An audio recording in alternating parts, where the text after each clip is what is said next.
Welcome back, everyone. So we are officially in the endgame of the current wait.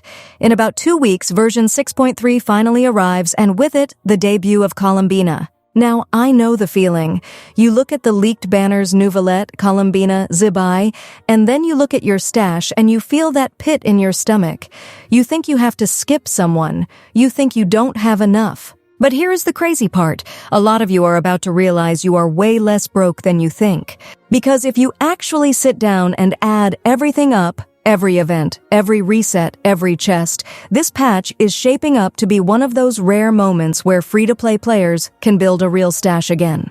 Even with those stacked banners staring you in the face, you have a fighting chance. In this video, I'm going to put absolutely everything in one place. No guessing, no maybe. We are going to answer the simple question, how many Primogems can you realistically get in the whole 6.3 patch? And spoiler alert, it is enough to hit pity. Let's break it down. Looking for the best way to recharge in Genshin Impact? Loot Bar is the smarter choice. It works exactly like the in-game top-up, but it's way more affordable.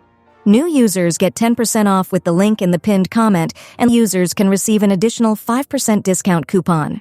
Loot Bar also has special deals on crystal packs, including the 6480 bundle, and even an all-in-one package with everything you need. See this? The regular $100 pack only costs $80 on Loot Bar. The process is simple and secure. You don't need your password or login. Just enter your UID, pick your server, choose your pack, and your crystals are delivered in seconds. Players around the world trust Loot Bar because it's fast, safe, and affordable. So don't waste your money. Click the link in the description or pinned comment and start saving on your top-ups today. Loot Bar, safe, fast, and way more affordable. Let's be real for a second. The biggest problem we all face as free-to-play or low spenders isn't that we don't want the characters. It's the anxiety of the dry patch. You know those updates where you play for 6 weeks, explore everything, do every event, and you barely scrape together 50 pulls?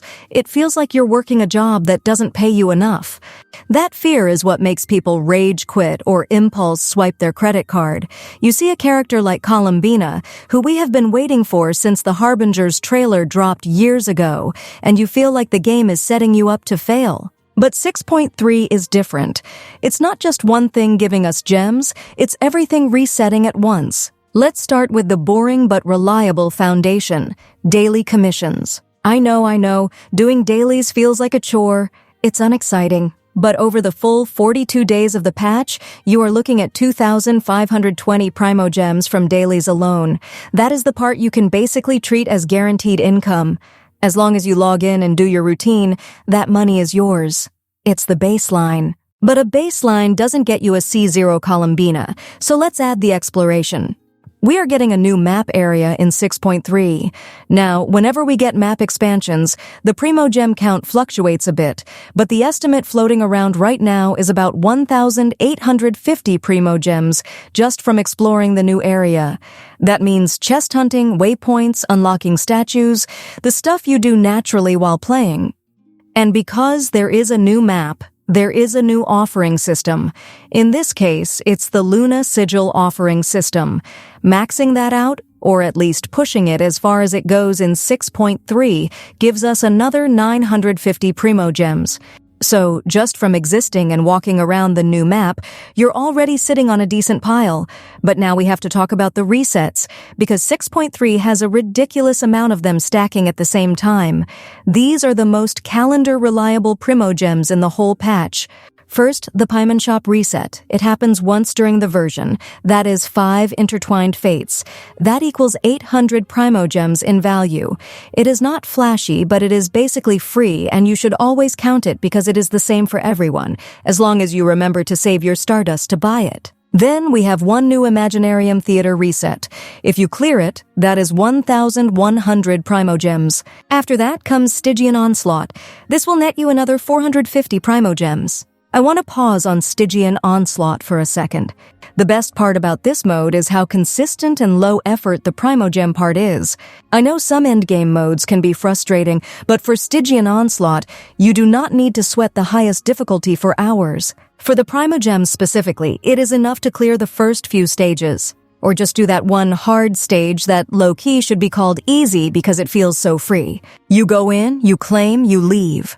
And that consistency matters when you plan pulls. Some phases have no Abyss reset, some have no Theater reset, but Stygian Onslaught is the one thing you can basically count on every version. It always shows up in Phase 1. It resets cleanly, and you do not have to guess the calendar. It is just there every time like a small Primogem paycheck at the start of the patch. And finally, the big one, the Spiral Abyss. We get 2 Spiral Abyss resets inside the duration of 6.3. If you can full clear with 36 stars both times, that is 1,600 Primogems total from the Abyss. Now I know what some of you are thinking, but I can't full clear Abyss, I'm missing out. Here is my advice.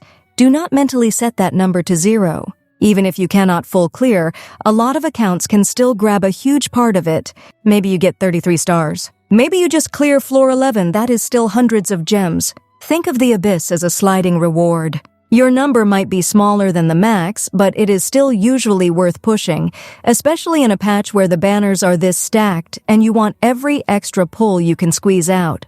Okay, let's move to the narrative. Story content also adds up more than people think. The main story chunk for 6.3, the Archon Quest or main continuation, gives 590 Primogems, plus they usually hand out 2 intertwined fates for completing the chapter. Those wishes are worth 320 gems, so that brings the story total to 910 Primogems. On top of that, there are other smaller world quests and side stories estimated around 400 Primogems. And then, achievements. Most people do not like to count achievements because they feel random. You get 5 here, 10 there. It feels insignificant. But over a whole patch, especially one with a new map area, they really matter. The estimate there is about 290 Primogems. It's basically almost 2 pulls just for playing the game normally. Now we get to the fun part, the events. This is where 6.3 goes from good to insane.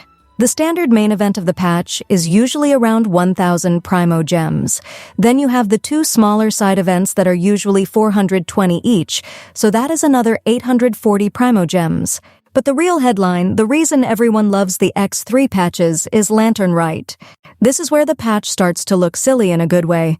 Lantern Rite is expected to give 1,600 Primogems directly, plus the traditional 10 free intertwined fates, so that is another 3,200 Primogems in total value. And the best thing is, Lantern Rite rewards are usually very friendly. You don't have to fight a level 100 boss with a timer to get them. Usually, everything is claimed in your mailbox and from a login event where you have to, log in and claim it in the event tab. Not that hard. It is literally free money for showing up. We also have the live stream codes. The 6.4 special program will happen near the end of 6.3. That should give 3 codes worth 100 each, so 300 Primogems. And usually there is 1 extra code worth 60 somewhere around the version launch. Then there is update maintenance. That's the classic apologems for the server downtime. That is another 600 Primogems. And finally, the other sources category that people always forget. This includes character trials, 20 gems per character, web events, and the Battle Pass freebies. Also, a quick Battle Pass tip. Upgrade a few artifacts to level 20 when the Battle Pass resets. A lot of people forget that objective exists, but it gives decent XP for the pass, which gets you to the free pulls faster. It is literally free progress for something you will do anyway. Altogether, these other sources are estimated around 550 Primogems. So, what does that total look like? This is the moment of truth. If you add absolutely everything up, dailies, map, events, Lantern Rite, Abyss, everything for a free-to-play player, the estimate comes out to 17,320 Primogems. If you convert that to pulls, that is around 108 wishes. Let that sink in. 108 wishes. And yes, that is a lot. It is significantly more than what many normal versions give. Usually, a dry patch might give you 70 or 80. Getting over 100 as a F2P is huge. And the reason is simple. It's the combination of a new map plus Lantern Rite plus multiple resets, all landing in the same patch. Now, what if you are a light spender? If you have the Welkin Moon for the full 42 days, you add another 3,780 Primogems to that pile. That pushes the total up to 21,100 Primogems. That is about 132 wishes.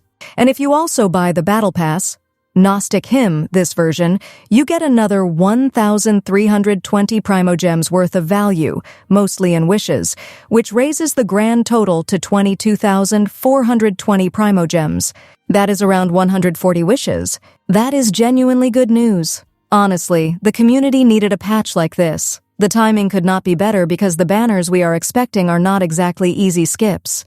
According to the current information, the leaked lineup for 6.3 includes the debut of Columbina, who is rumored to be a new Luna crystallized carry, plus a new character named Zibai. On the rerun side, we are looking at Neuvillette, who is still arguably the king of Hydro and Inefa. We are also expecting Iluga as the new 4-star. Now, a quick warning. The specific phase order, who is in Phase 1 versus Phase 2, is still unclear. So do not plan your wishes like it is locked in stone yet. Maybe Columbina is first, maybe she's second, but the overall lineup is the important part.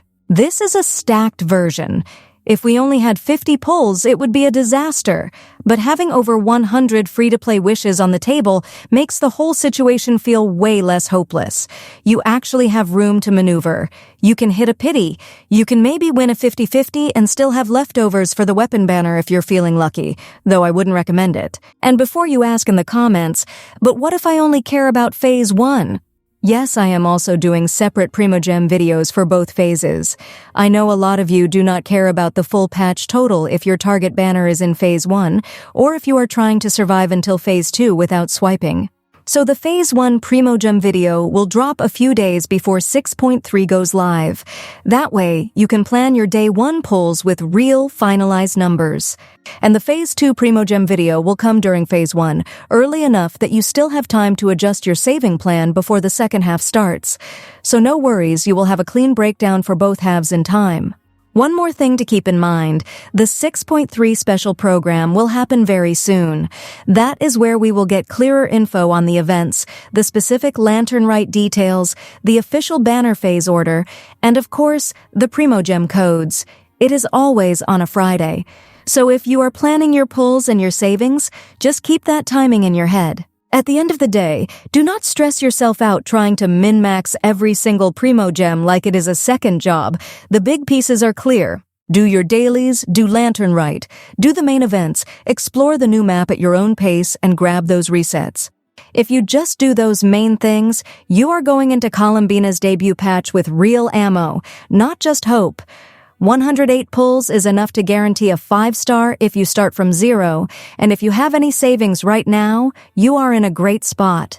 Tell me in the comments who you are saving for in 6.3 and exactly how many Primogems you are sitting on right now. Thanks for watching, and I'll see you in the next one.